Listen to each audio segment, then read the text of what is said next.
Good morning, Beaumont. Glad to have all of you here on the show today. Now would be a really good time for you to jump on your social media. That would be Facebook or Truth Social or Getter or whatever it is that you use, and as many as you use, and say, hey, you need to get over here and listen to the Doc Greene Show on Freedom 1300 AM. Because we're on here every morning at 7:45, and we try to have some words of wisdom for you. So please invite all of your friends. And for those of you that are watching on YouTube, please like and share. I need likes, I need shares, and I need subscribers. It's free right now, so you can subscribe for free. And we're going to try to give you good content every day of the week. And of course, we're also looking for a show sponsor right here at Freedom 1300. And if you're a business in the Golden Triangle, you would benefit greatly from advertising right here on Freedom 1300 because you listen here, all of your friends listen here, and you want to deal with other like-minded individuals. People that understand the importance of the Make America Great movement, the Make America Healthy Again movement, the importance of having Donald John Trump, the greatest president in history, in the Oval Office. And I don't know about you, but that puts a smile on my face every day. Well, now, having said all of those things, I do want to say this. My friend Arnold Lara, Sergeant Arnold Lara, he was a ground pounder. He was an Army guy, and he has passed away from cancer. And yesterday we had a wonderful service for him over in Houston. And, of course, we had the full color guard, and over 150 people showed up because Arnold was just a great guy and everybody loved him. And I was honored to be there because Arnold is just, he was a friend of mine. So we honor Arnold Lara today and ask you to say a prayer for his friends and family, because even though he was a saint of God and we know that he went right into the throne room of heaven, his family still has to deal with that loss here. And so we'd like to have all of your prayers on that. And now this. After the disastrous meeting with Volodymyr Zelensky and Donald Trump, they have had a meeting today, and I think that's an important meeting. Russia has rolled into Ukraine, of course, leading first to pessimism that Ukraine would hold out a month and then to billions of dollars in military and other aid designed to allow Ukraine to hold off its larger neighbor. And let's face it, whoever was running the Biden administration willingly pumped billions of dollars into that war. Ukraine, once again, is a country that's actually smaller than the state of Texas. And they've gotten literally billions of dollars, and a lot of that money, well, nobody really knows where it went. Now they're discussing what the future is.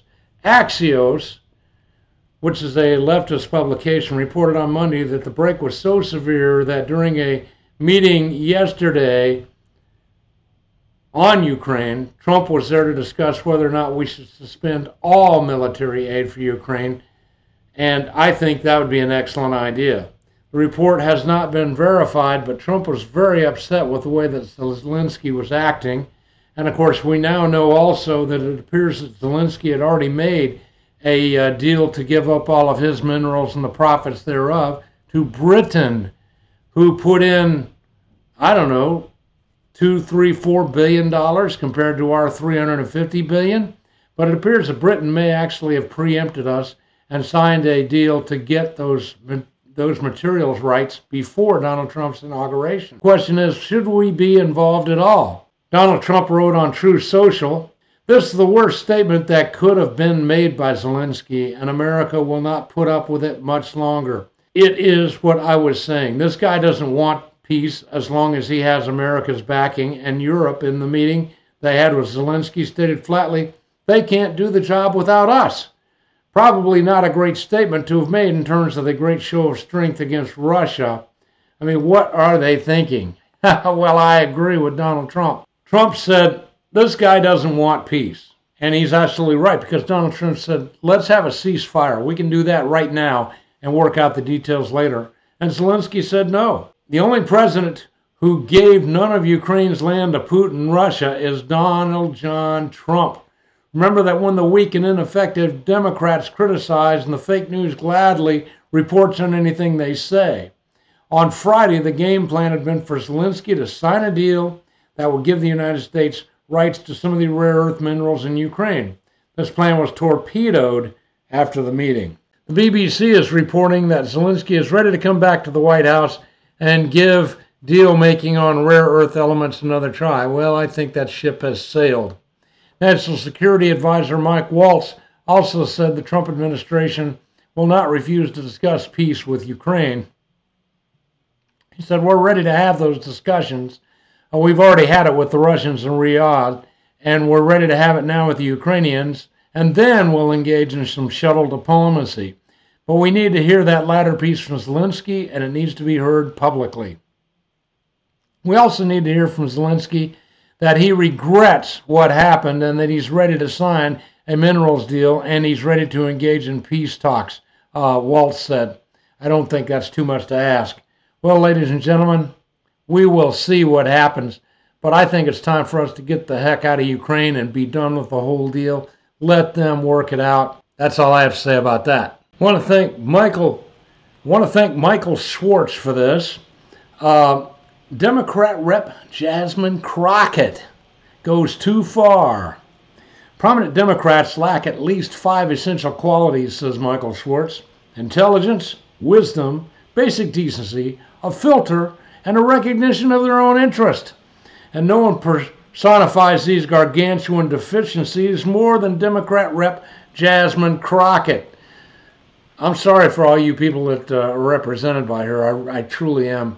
And I don't know what it says about her constituents. It could be voter fraud, but it's probably just stupidity. In an interview Sunday with Alex Witt on MSDNC, Crockett put all of those deficiencies on display when she labeled President Donald John Trump the greatest president in the history of the United States. She said he is an enemy of the United States. And the Bible says, woe unto those who call good evil and evil good. Unfortunately, we have someone occupying the White House, Crockett said. Note her use of the word occupy to denote the duly elected president. And could I also remind you that Donald Trump not only won the Electoral College, but he also won the popular vote in a landslide. Almost every state, every county in every state voted for Donald Trump. This, once again, is another example of Crockett's reckless, reprehensible, and unhinged behavior. She said, as far as I'm concerned, Donald Trump is an enemy to the United States. To remove the possibility of metaphorical interpretation, the congressman continued, he swore an oath just like the rest of us, but right now, when you are literally putting us at risk, all because of what? Because you want to convince your followers that you should be a dictator too, that you should never leave the White House, because you don't believe that elections should take place? I don't really understand what is going on, and I don't know what it's going to take to get people to wake up. Well, ladies and gentlemen, I can guarantee you she doesn't understand what's going on. I can guarantee you she doesn't understand much. Specifically, Jasmine Crockett objected to Donald Trump and Vice President Vance for standing up for peace in the Americans' interest on Friday at the White House, where they chastised Ukrainian President Volodymyr Zelensky.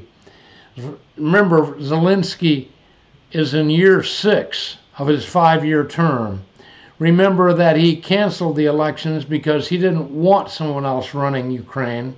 And remember also that he has imprisoned a number of Russian Orthodox priests because they disagreed with him. So he's putting churchmen in jail. He's not having elections.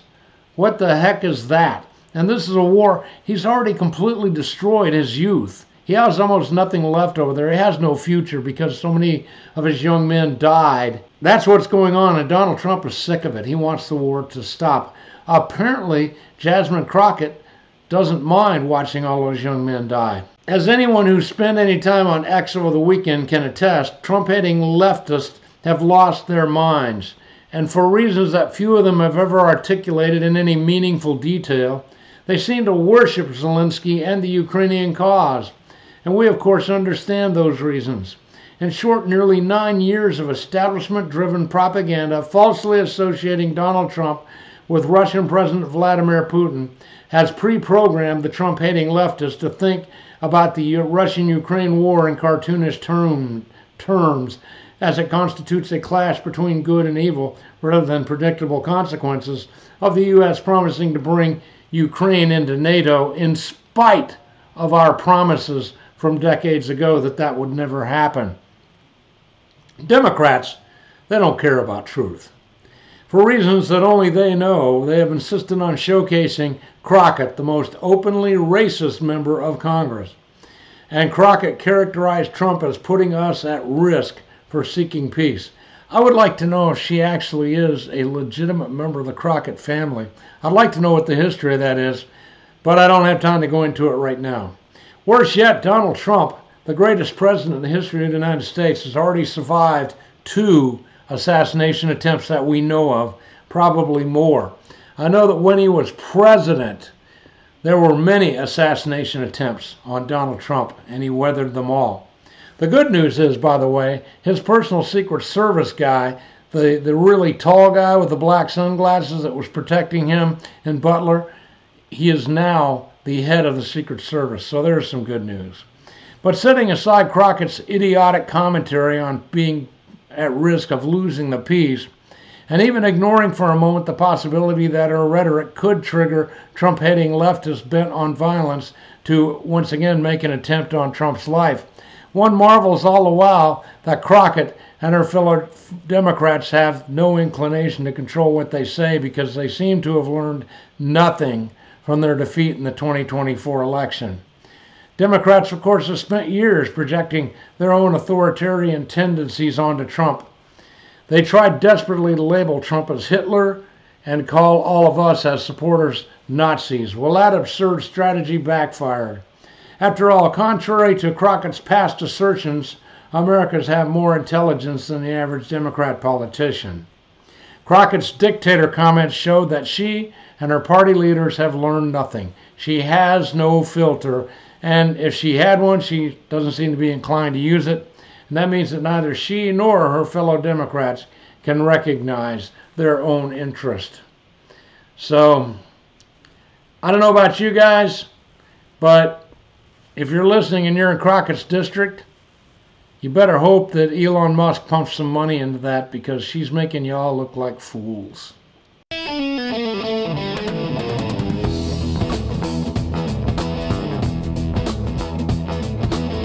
You have a choice, and you chose Freedom 1300.